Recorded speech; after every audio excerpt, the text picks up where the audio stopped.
व्यंकटलाल शेठ, आता तरी शेठ म्हणू नका. आपण गुरुबंधू आहोत. साधन संपत्तीचा हिशेब केला तर मी निश्चितच श्रीमंत आहे, शेठ आहे. पण जर भक्तीचा, आध्यात्मिक शक्तीचा विचार केला तर तुम्ही माझ्यापेक्षा कितीतरी पटीनं श्रीमंत आहात. व्यंकटलाल शेठ, हो, तुम्ही आता स्वतः गुरुपदावर पोहोचणार आहात म्हणूनच महाराजांनी तुम्हाला शेगाव सोडून जाण्याची आज्ञा केली ना. काय होणार आहे, कसं होणार आहे हे मला काहीच कळत नाही. असाही प्रसंग माझ्या आयुष्यात येईल असं माझ्या मनात सुद्धा कधी आलं नाही. व्यंकटलाल शेठ, मला अजूनही वाटतं की मी स्वप्नातच आहे. महाराज कधी येतील आणि माझ्या कानशिलात भडकावून मला विचारतील, मला जाग करतील आणि मला म्हणतील, लेका पित्या, गुरुचरणाला बसून गुरुपदावर पोहोचण्याचा विचार करतोस. चल उठ, नदीवरून पाणी आण जा, अंगण झाडून घे, चिलीम भरून दे. असलं काहीही होणार नाही. व्यंकटलाल शेठ, हो हो, हे काय करताय पितांबर भाऊ? माझे पाय का धरता? व्यंकटलाल शेठ, माझी आध्यात्मिक प्रगती झाली ती तुमच्यामुळेच. पितांबर भाऊ, हो, एक साधू पुरुष आपल्या गावात आला. त्याला शोधण्यासाठी आपण मला तुमच्या बरोबर घेऊन गेला आणि तिथंच गजानन महाराजांची भेट झाली. त्यांचा सहवास मिळाला. तुम्हाला आठवतंय व्यंकटलाल शेठ, आपली महाराजांशी झालेली पहिली भेट? गोविंद बुवांचं कीर्तन ऐकलं म्हणजे ऐकत बसावंच वाटतं. पितांबर, पितांबर, माझा पांडुरंग, शेगावीचा पांडुरंग मला सापडला. पितांबर, महाराज, महाराज, महाराज, महाराज, महाराज, मी तुम्हाला कुठे कुठे नाही शोधलं महाराज. मी तेथे कीर्तन ऐकायला आलोय. आमचे गोविंद बुवा प्रकांड पंडित आहेत. महाराज, महाराज, मी आपल्याला ओळखलं. माझी एक विनंती आहे, आपण इथून जाऊ नका, शेगाव सोडून जाऊ नका. तुम्ही सांगाल ते मी करेन, तुमची सेवा करेन. मला फक्त आज्ञा द्या. जा, त्या सीतामाळणीकडनं भाकरी घेऊन ये. आणतो, आणतो. इथून जाऊ नका तुम्ही, मी आणतो. तुम्ही थांबा, मी जाऊ नका. तू पितांबर शिंपिना रे. महाराज, महाराज, महाराज. गण गण गणात बोते, गण गण गणात बोते.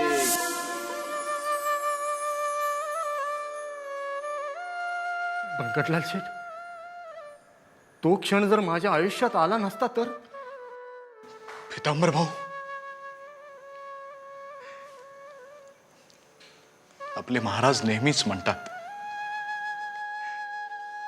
करता करविता तो आहे पांडुरंग. आपण निमित्त मात्र आहोत. असंच घडतंय. हे इथवरचा प्रवास घडवायचा होता. तुम्हाला संत पदाच्या मार्गावर मार्गस्थ करायचं होतं. म्हणूनच पांडुरंगांनी महाराजांची आणि महाराजांनी माझी योजना केली. माझे पाय धरू नका, माझे आभारही मानू नका. देवांची अनेक रूपं असतात.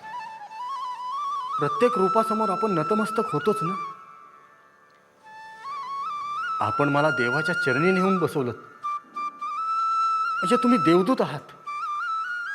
मग तुमचे चरण पकडले म्हणजे मी काय वावगं काहीच केलं नाही. पितांबर भाऊ, मी आता काय बोलू? माझ्याकडे बोलायला शब्दच नाहीयेत.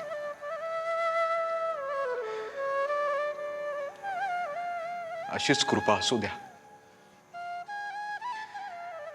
तुम्ही आता कुठल्या ठिकाणी जाणार आहात, कुठे तुमचा मुक्काम असणार आहे, हे आम्हाला तसं कळणं जरा कठीणच.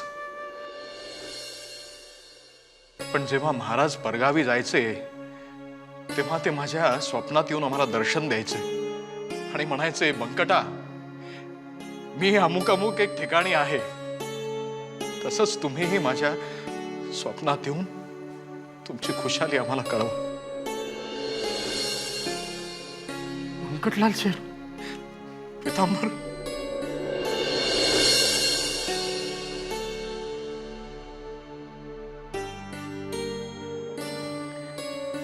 पितांबर भाऊ, उत्तमराव, तुम्ही प्रवासाला चाललात म्हणून आईनं ही शिदोरी तुम्हाला दिली या. आई, हो उत्तमराव, पितांबर भाऊ.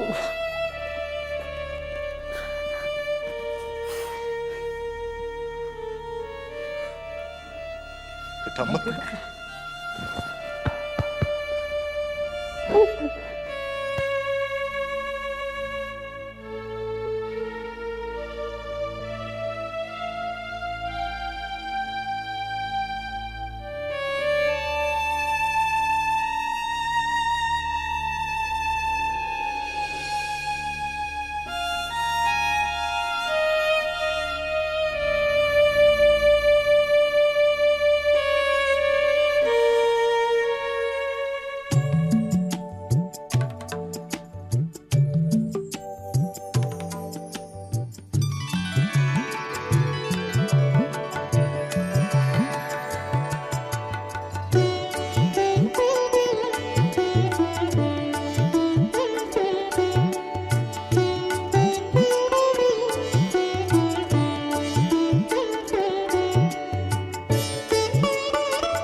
महाराज, आपली आज्ञा प्रमाण मानून मी शेगाव सोडलं, पण आता जाऊ कुठं, राहू कुठं, करू काय? तुम्ही म्हणालात लोक तुला गुरु मानतील, तुझ्या पायावर डोकं ठेवतील. तुम्ही म्हणताय तर तसं होईलही, पण मला काय, मी त्या योग्यतेचा वाटत नाही. मला एवढंच सांगा, लोकांनी माझ्या पाया पडावं म्हणून मला शेंदूर फासून झाडाखाली तर बसावं लागणार नाही ना?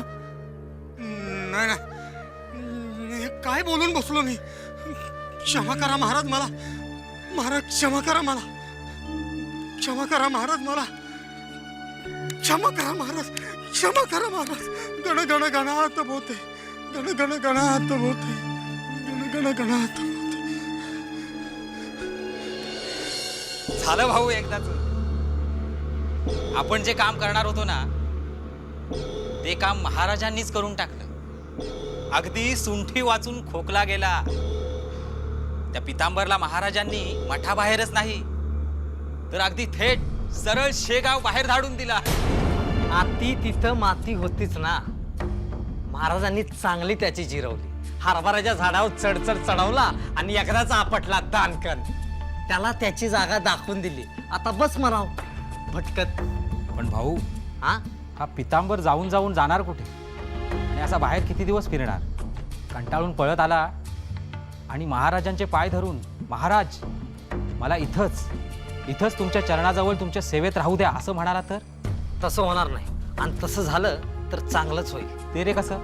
महाराजांना खोटी माणसं आवडत नाही, दांभिक भक्ती आवडत नाही. पितांबर जर परत परतला तर महाराजांना ते आवडणार नाही. तो आजवर महाराजांची खोटी भक्ती करून आपली तुंबडी भरत होता आणि मग महाराज त्याची अवस्था विठोबा घाटोळ सारखी करतील. महाराजाच्या हातून त्याला चांगला चोप बसेल. हे खरं आहे भाऊ, पण आता आपण महाराजांचे भक्त आहोत हे सिद्ध करण्यासाठी तरी त्याला बाहेरच राहावं लागेल. आणि त्याला शेगावात आणून सोडणाऱ्या साऱ्याच वाटा महाराजांनीच त्याच्यासाठी बंद केल्या आहेत. हा, आता आपल्याला संधी मिळाली. आता आपण सगळ्यांना दाखवून देऊ गुरुची भक्ती काय असते, गुरुचा आदर काय असतो. नुसतं पुढं पुढं केल्यानं होत नाही. रट्टा बसायचा ना तेव्हा बसतोस. चला.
महाराज, मी आलोय. अरे हे काय करतोय? महाराज तुमचे पाय चेपून देतोय. तुमची सेवा करतो महाराज. आमचे पाय बी काही दुखत नाहीये. मग चिलीम भरून देऊ का महाराज? नको, किली मोडायची नाही आम्हाला. महाराज मग दुसरी सेवा सांगा की. पितांबर भाऊला तुम्ही गावाबाहेर धाडला, आता तुमची सेवा कोण करणार? मी करतो. आम्हाला कोणाच्याही सेवेची गरज नाही. तुला सेवा करायचीच असेल तर स्वतःच्या आई वडिलांची कर. जन्मदात्यांना लाथाडतोस आणि आमचे पाय धरतोस, अशाने गुरु लाभत नाही. महाराज, आधी स्वतःचं मन स्वच्छ कर. ही एक मोठी सेवाच आहे. तुझं मन स्वच्छ झाल्यावर आमच्याकडे ये, मग आम्ही तुझा विचार करू. पण महाराज, पण बिन काही नाही. आता आमच्या दृष्टीसमोरून दूर हो, नाही तर भस्म करून टाकीन. नको महाराज, येतो मी. नालायक कुठला म्हणे सेवा करतो. बंकट, बंकट, अरे हे बंकटा, काय झालं महाराज? आम्हाला चिली मोडायची आहे. आत्ता भरून देतो.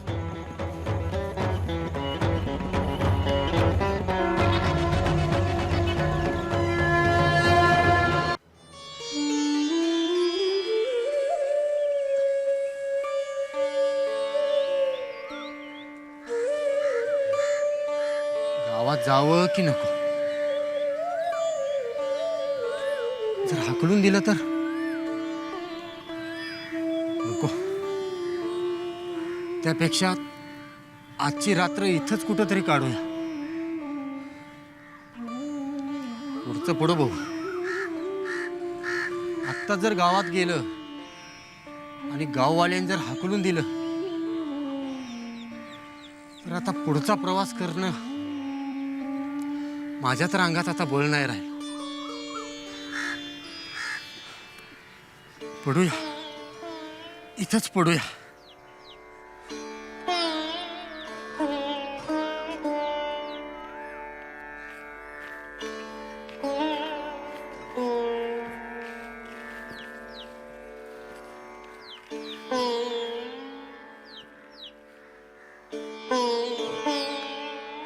हो पाहुणं, कोण तुम्ही? आ? तोंडात माशी झाली की राव, केवढ्याने तोंड आवाजताय? हा, नाव गाव सांगताना एवढं तोंड उडावं लागलं तर 4 घास घेताना तुमच्या तोंडाची मगरच होत नसल. मी पितांबर, शेगावचा. शेगावचा पितांबर? मग इथे कोणाला नेसवायचं आम्ही? हा? पुन्हा पाहुणे, हे पुढचं गाव कोणतं म्हणायचं? कोणतं बी नाही म्हणायचं. कोंडोली गावाचं नाव कोंडोली म्हणायचं. कोंडोली. हा बराबर. तुम्ही कुठपर्यंत जाणार? नाही, अजून ठरवलं नाही. अजून ठरलं नाही? कुणाला गुंगारा देताय? कुठं दरोडा बिरोडा तर घातला नाही ना? नाही हो, मी एक साधा गरीब माणूस आहे. ते तर दिसतंय, पण दिसतं तसं नसतं म्हणून जग फसतं. एक ध्यानात ठेवा, कोंडोलीकरांना जर फसवण्याचा प्रयत्न केलात ना तर इकडे जित्ते परत जाणार नाही. ध्यानात ठेवा. पडा आता निवांत.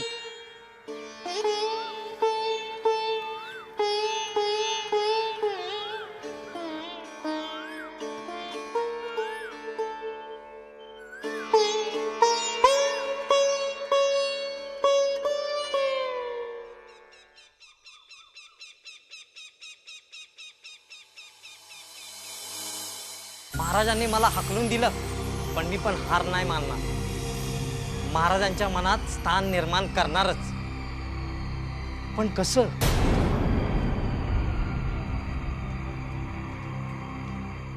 काय भाऊ, हा, गेला होतात ना मठात? हो. मग काय झालं? महाराजांनी कोणती सेवा सोपवली तुमच्याकडे?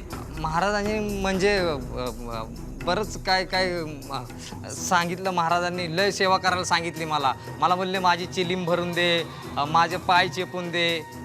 आणि हो, महाराज म्हणले ते पितांबर काय कामाचा नव्हता म्हणून त्याला गावाच्या बाहेर हाकलून दिला आणि आजपासून त्याची जागा तू सांभाळायची. भले शाब्बास. आता उद्या मीही येतो तुमच्या बरोबर महाराजांकडे. तुम्ही येणार? हो. काही उपयोग होणार नाही. बंकटलाल शेठ, महाराजांनी तुमची जागा दाखवून दिलीच आहे. पितांबर भाऊ ते पितांबर भाऊ, त्यांची जागा कोणी घेऊ शकत नाही, मी सुद्धा नाही. तर तुमची तर गोष्टच सोडा हो. स्वतःकडे जरा पहा, स्वतःला ओळखा, वागणं सुधारा. हा बदल तुमच्यामध्ये जर घडवून आणलात ना तुम्ही, तर महाराजांची सेवा करण्याची तुमची जी इच्छा आहे ते महाराज कोणता ना कोणता तरी योग घडवून आणतील आणि ही इच्छा तुमची पूर्ण होईल. इथे मुतपाकखान्यात थांबू नका. महाराजांनी पाहिलं तर चिडतील ते. आणि हो, मी जे सांगितलं त्याचा नीट विचार करा.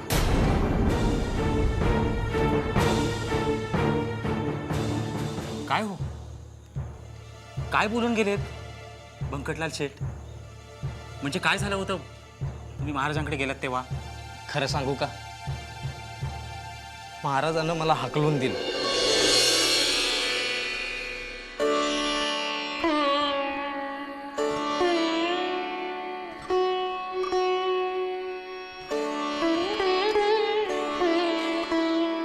सांबरा, अरे किती छान शिवलायस हा शेला.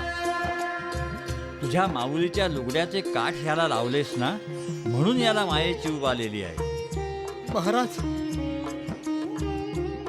तुझ्या माऊलीला आम्ही वंदन केलंय म्हणून सांग. तिची माया मिळवून आम्ही धन्य झालो. महाराज, महाराज.